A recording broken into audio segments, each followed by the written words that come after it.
pwedeng hindi pag-usapan ng religion. Hindi nyo naiintindihan Pilipinas, ang nakakapamahala sa Pilipinas, religion. Pag-uusapan ng religion, bakit? Ano ba yan? Ano ba yung religion na yan? Gaano ba katibay yung religion na yan na kahit kakuhan, bawal natin pag-usapan? Kahit kakuhan na yung ginagawa ng mga religious leaders, bawal natin pag-usapan. Ganyan ba talaga tinuro ng Diyos, wag nating pag-usapan ng religion? Para ano, na may Biblia tayo at may Quran tayo, kung bawal din palang pag-usapan. Eh di ba ang mga nakasulat sa mga lumang libro, yung mga bagay na pinag-usapan at isinulat nila noon para basahin natin ngayon? Bakit hindi pag-uusapan? Bakit paliwanag nyo sa akin, ba't hindi dapat pag-usapan ng religion? Sa akin, isang malaking kauulan pag hindi tayo nag-usap ng religion. Kung hindi totoong may Diyos, lahat ng bagay walang kwenta. Pero kung totoong may Diyos, yan lang ang kaisa-isang bagay na pinaka-importante sa lahat ng bagay.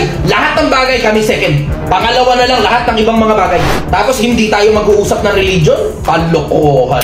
Totoo na ang pananampalataya hindi dapat pag-usapan. Marami tayong forum. Pinag-uusapan ng politika. Pinag-uusapan ng eleksyon kung sino dapat iboto.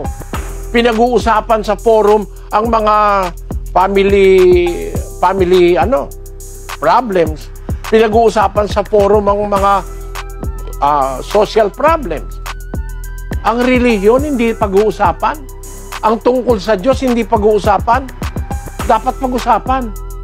Kasi yun ang pinakamataas na grado ng intelihensya, yung pagkilala sa isang lumalang. Ngayon, pero pag-usapan po natin ng ukol sa Diyos, hindi po masasabing estupido ito.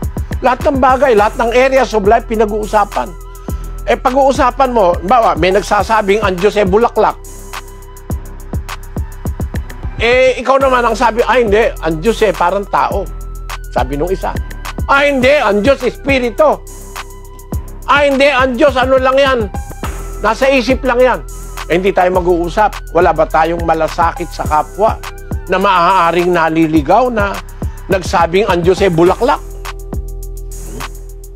Kaya ang mga apostol nung una, ang Panginoong Hesus nung una, nakipag-usap, nakipagdebate para patunayan ang tunay na totoong pananampalataya.